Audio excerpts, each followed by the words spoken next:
Assalamualaikum warahmatullahi wabarakatuh. Perkenalkan, nama saya Anissa Nurhidayati.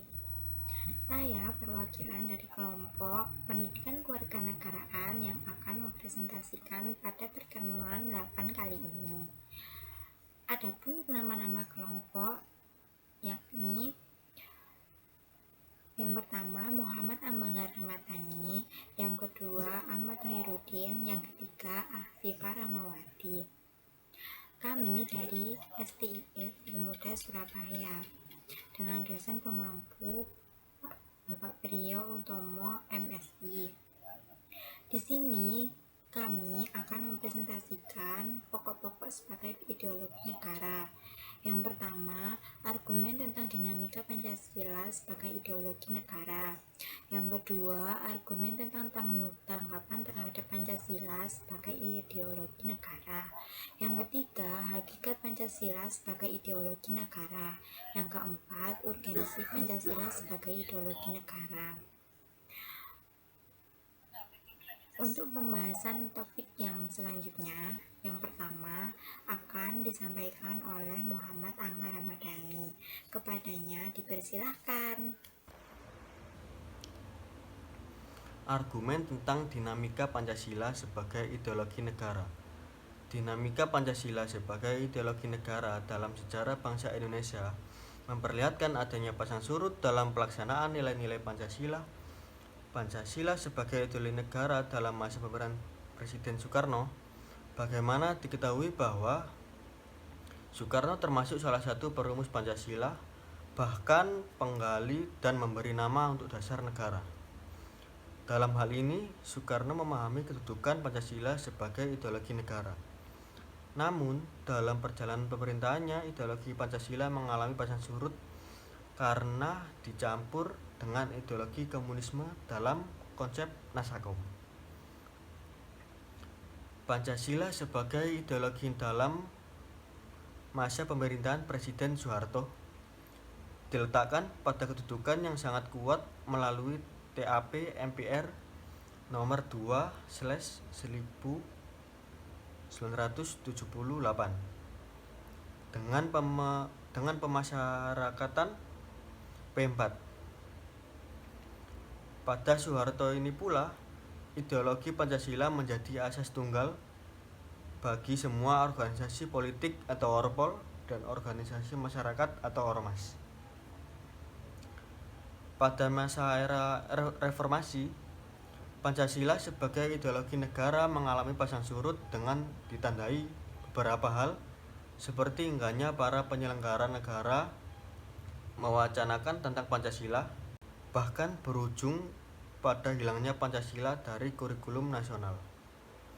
Meskipun pada akhirnya timbul kesadaran penyelenggara negara tentang pentingnya pendidikan Pancasila di perguruan tinggi.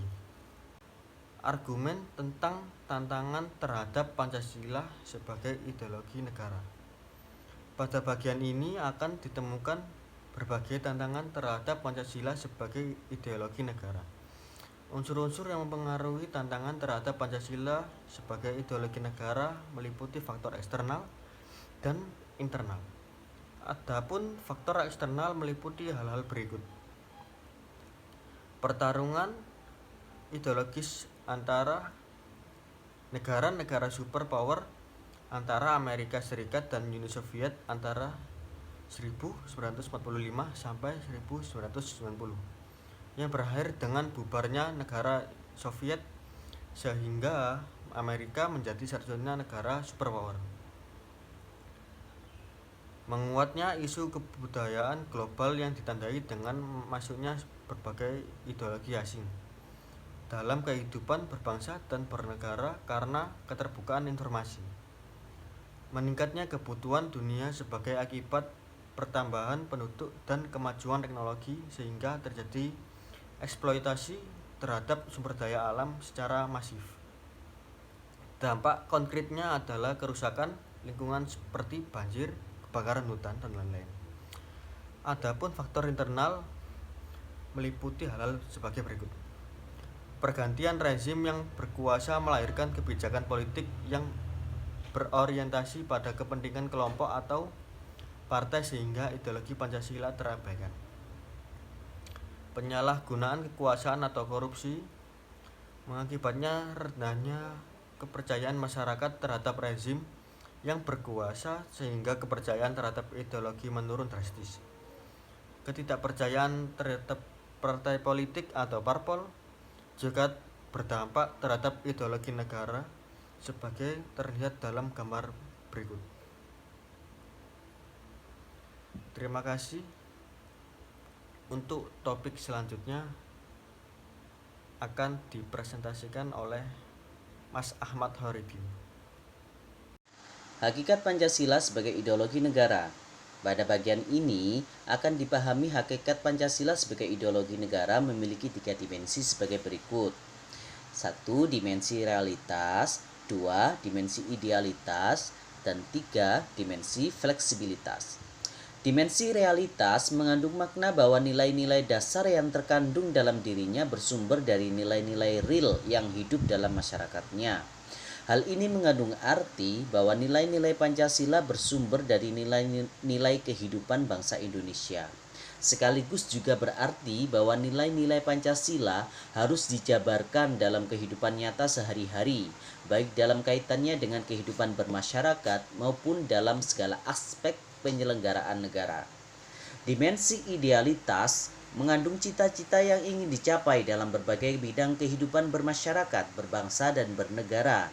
Hal ini berarti bahwa nilai-nilai dasar Pancasila mengandung adanya tujuan yang dicapai, sehingga menimbulkan harapan dan optimisme, serta mampu menggugah motivasi untuk mewujudkan cita-cita. Dimensi fleksibilitas mengandung relevansi atau kekuatan yang merangsang masyarakat untuk mengembangkan pemikiran-pemikiran baru tentang nilai-nilai dasar yang terkandung di dalamnya. Dengan demikian, Pancasila sebagai ideologi bersifat terbuka karena bersifat demokratis dan mengandung dinamika internal yang mengundang dan merangsang warga negara yang meyakininya untuk mengembangkan pemikiran baru tanpa khawatir kehilangan hakikat dirinya. Urgensi Pancasila sebagai ideologi negara. Pada bagian ini, kita perlu menyadari bahwa peran ideologi negara itu bukan hanya terletak pada aspek legal formal, melainkan juga harus hadir dalam kehidupan konkret masyarakat itu sendiri. Beberapa peran konkret Pancasila sebagai ideologi meliputi hal-hal sebagai berikut. Ideologi negara sebagai penuntun warga negara. Artinya, setiap perilaku warga negara harus didasarkan pada preskripsi moral. Contohnya, kasus narkoba yang merebak di kalangan generasi muda menunjukkan bahwa preskripsi moral ideologis belum disadari kehadirannya. Oleh karena itu, diperlukan norma-norma penuntun yang lebih jelas, baik dalam bentuk persuasif, imbauan maupun penjabaran nilai-nilai Pancasila ke dalam produk hukum yang memberikan rambu yang jelas dan hukuman yang setimpal bagi pelanggarnya. Ideologi negara sebagai penolakan terhadap nilai-nilai yang tidak sesuai dengan sila-sila Pancasila. Contohnya, kasus terorisme yang terjadi dalam bentuk pemaksaan kehendak melalui kekerasan. Hal ini bertentangan dengan nilai toleransi berkeyakinan, hak-hak asasi manusia, dan semangat persatuan. Untuk kesimpulan presentasi materi ini akan disampaikan Afifah Rahmawati. Assalamualaikum warahmatullahi wabarakatuh. Nama saya Afifah Rahmawati. Saya akan menjelaskan kesimpulan dari materi yang telah dijelaskan oleh Angga dan Mas Ahmad. Kesimpulannya yaitu, pentingnya Pancasila sebagai ideologi negara bagi mahasiswa adalah untuk memperlihatkan peran ideologi sebagai penuntun moral dalam kehidupan bermasyarakat, berbangsa, dan bernegara, sehingga ancaman berupa penyalahgunaan narkoba, terorisme, dan korupsi dapat dicegah. Di samping itu, Pancasila sebagai ideologi negara pada hakikatnya mengandung dimensi realitas, idealitas, dan fleksibilitas yang memuat nilai-nilai dasar, cita-cita, dan keterbukaan sehingga mahasiswa mampu menerima kedudukan Pancasila secara akademis. Sekian penjelasan kesimpulan dari saya yang bisa saya sampaikan. Terima kasih. Assalamualaikum warahmatullahi wabarakatuh.